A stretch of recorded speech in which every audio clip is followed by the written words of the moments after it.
sotto avete i vigneti, gli appezzamenti, l'azienda è quasi 100 ettari evitata, però qua avete il 20% che sono diciamo i cru storici, quindi quelli dove mio nonno, il mio bisnonno ha sempre messo Pinot Nero e Riesling, perché l'azienda, e soprattutto questo progetto del Marchese di Montalto, nella vinificazione punta solo al Pinot Nero e al Riesling. Quindi ogni appezzamento che poi vedrete qua sotto è un clone, quindi è una vigna, uno specifico clone, una specifica vigna per uno specifico vino. Tutta questa gola scende alla Valle del Rising, ossia è il territorio su queste alture, diciamo quasi 500 metri di altitudine, dove il Pinot Nero e nel caso del Riesling ha trovato il miglior habitat. Quindi anche qui c'è una mappatura per quanto riguarda la Valle del Riesling, quindi una zona mappata di 6 comuni, e qua siamo nel comune di Montalto Pavese, poi c'è Oliva Gessi, Mornicolo Osanna, Calvignano, parte del comune di Casteggio, parte del comune di Rocca de Giorgi, quindi una mappatura ben delineata per la valorizzazione del Riesling. Tornando invece all'azienda, quindi la Marchese di Montalto, il progetto solo Pinot Nero Riesling, è un'azienda che ha diversità di altre nel territorio dove siamo inseriti di produzione, ma soprattutto a livello italiano è un'azienda bivarietale, quindi che punta sul Pinot Nero, come dicevamo prima, per basi spumanti, quindi partendo con cloni che arrivano dalla Montane de Reims, quindi in funzione di quello che si vuole raggiungere l'azienda fa varie permanenze sui lieviti, quindi il tempo fa la differenza, comunque in funzione della vigna e del clone e quindi della materia prima lo si porta o a 24 mesi, o a 36 mesi, o a 60 mesi, o a 120 mesi, o a 170 mesi, ma ogni permanenza sui lieviti è una vigna e un DNA, perché il progetto valorizza molto il DNA, per poi avere una materia prima, una mappatura, come ho detto prima, in funzione del cru dell'azienda e non fare nulla in cantina. L'obiettivo non è truccare i vini, non è pasticciare i vini, essere il più possibile attenti nell'avere una materia prima sana, per poi lavorare, come ho detto prima, sul tempo. No, qua come vedi, allora, soprattutto in questa gola, adesso oggi non si vede, comunque lì avresti il Monte Bianco, quindi il Mont Blanc, il Plateau Rosat e il Cervino, che adesso non vedi. C'è tutta una cordigliera di, chiamiamoli guardiani delle montagne, che danno una corrente di aria fredda e poi arriva l'aria calda dalla parte del castello, quindi della Liguria. Quindi qui si forma un microclima abbastanza, soprattutto unico in questo territorio, ritengo unico anche a livello italiano, che ti permette poi di avere basi spumanti con forte acidità e pH, queste maturazioni lente per il Pinot Nero in rosso che sono fondamentali, quindi la buccia non si cuoce e vai a raccogliere non come avviene in Franciacorta quasi a luglio, ma vai molto più avanti. E poi soprattutto per quanto riguarda il Riesling ti puoi permettere, visto che come ti ho detto la Botrytis Cema non va in marciume, quindi è muffa nobile, perché quest'aria che c'è oggi, che poi è più intensa o meno intensa in funzione comunque del momento, ma c'è sempre, mantiene l'uva sana. La storia di questa azienda appunto nasce all'inizio del secolo, è un'azienda che poi ha anche altri vitigni. Io, quindi tutti gli altri vitigni che in parte potete conoscere di questo territorio, quindi Croatina, Barbera, Chardonnay, Riesling Italico e quant'altro. Io dal 2000 ho concentrato, come torno a ripetere, Dal 2000 c'è stato il passaggio generazionale con papà? Sì, sono rientrato io sono uno psicoterapeuta, arrivo da un altro mondo, ho fatto altro fino al 2000 e poi mi sono occupato, diciamo, di questo progetto e soprattutto del Pinot Nero del Riesling. Ma perché? Perché storicamente qua, come dicevo, si è insediato Pinot Nero perché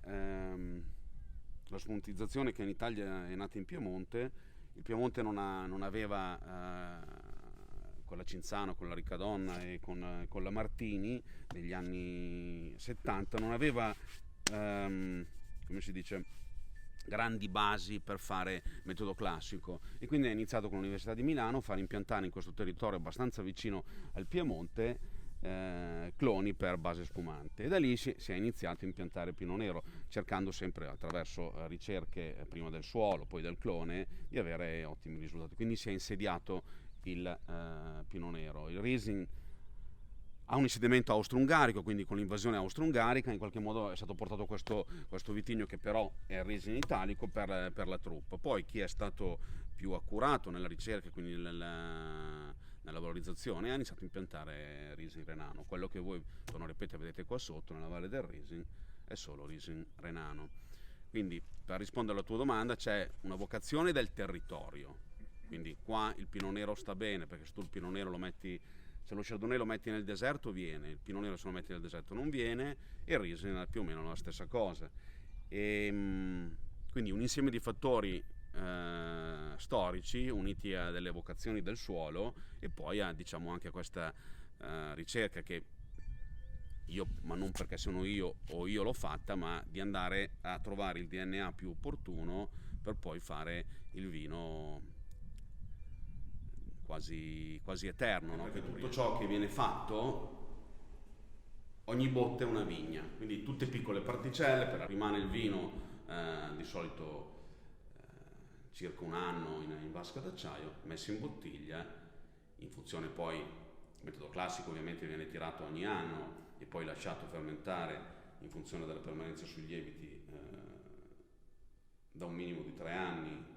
ad ora un massimo di 15 anni, per valorizzare ulteriormente la capacità longeva che hanno questi due vitigni, ma soprattutto per dare al consumatore quell'aspetto non di vino fatto la sera per la mattina, che è un po' quello che avviene in questo territorio. Quindi si arriva a dare al consumatore il prodotto quando è il momento giusto di farglielo bere. Allora qua avete com'è sui lieviti. In questo caso qua, che è un rosé da macerazione, potete constatare che non vengono fatte aggiunte di vino rosso o quant'altro nella fase di degorgiatura, perché come vedete già in catasta il vino ha il suo colore naturale, no? Quindi questa è una spermuta d'uva di Pinot Nero, ed è ulteriormente identificativo per quanto riguarda il progetto dell'azienda, perché non andiamo a truccare i vini, ma come li dà la vigna così non li mettiamo in bottiglia, li stappiamo, li rabbocchiamo con lo stesso vino e non mettiamo porcherie all'interno della liqueur, perché la liqueur è vino, medesimo vino o vino di riserva.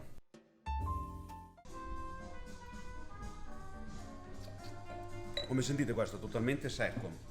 ma la morbidezza che comunque ha sempre un suo 4 grammi, è data da questa macerazione, perché macerando sulle bucce si estrae, come vedete, un colore naturale senza aggiunta di vino rosso. Non è l'occhio di pernice, quindi, ma è proprio il colore del Pinot Nero, e la morbidezza non viene data dallo zucchero, ma da questa macerazione sulle bucce. Allora il consumatore dovrebbe avvicinarsi a questo mondo appunto sì, serio, importante, che è il vino. Poi il vino è scienza, ricerca, però in un modo molto camminandoci in qualche modo, no? Camminandoci lui significa bisognerebbe iniziare a camminare in un bicchiere di vino, perché camminando in un bicchiere di vino entri che non significa berlo, entri in tutta quello che è l'energia di quel vino, le vere caratteristiche di quel prodotto, che non c'entrano niente con tutte le menate delle varie consorzi o denominazioni o quant'altro, ma se il cammino, come diceva un grande poeta messicano, si fa camminando, anche il vino in qualche modo lo conosci se cammini all'interno del bicchiere. E devi essere un po' psiconauta, andare un po' alla ricerca di questa identità che ogni vino ha, no? Torno a ripetere, indipendentemente dalla zona, cercando però di essere fedele all'origine. Uno può dire che fa Pinot Nero, no? Parliamo di bolle, poi dopo tu nella bollicina non ce lo senti il Pinot Nero, allora tanto vale che tu dica te che stai facendo un buon bianco con le bolle. Al di là di quello che è la nozionistica accademica, sicuramente la dimensione che c'è psicologica all'interno del vino, ma è una dimensione, come dicevo prima, dell'identità del consumatore, che in qualche modo dovrebbe collimare con l'identità del vino. C'è un detto di un filosofo Wittgenstein tedesco, che non esiste una mente senza due cervelli in interazione, quindi in qualche modo l'identità del consumatore insieme all'identità del vino, se avviene questo incontro in qualche modo, quasi utopico ma può avvenire, allora la dimensione psicologica e neurale che in qualche modo tu hai espresso prima a grandi linee, lo stiamo dicendo, ti può portare ad avere un'interazione col vino, no? Quindi di un Pinot Nero che, come dicevo, è stato fatto come un rosso, quindi un Red King Sparkling Wine. A maggior ragione solo utilizzare la memoria che hai del Pinot Nero, qua alla cieca non può che essere lui, e poi questa complessità che è data dalla macerazione, perché di base è un rosso, però è molto selvatico, no? Parti con una base molto importante, poi il tempo gli ha fatto tirare fuori la sua identità, può arrivare ad essere talmente imponente nel suo varietale al punto da essere un rosso con le bolle, da diventare una nuova esperienza. Ecco, che se vuoi entrare in questo prodotto qua devi iniziare ad andarci con lui, quindi per andarci con lui non devi avere dei preconcetti, solo questo, poi dopo sai, uno può libero di fare quello che vuole, però è chiaro che se il preconcetto qual è? Che se uno si aspetta di avere un rosé non è un rosé, ovviamente se si aspetta di avere un rosso non è un rosso, però è una bollicina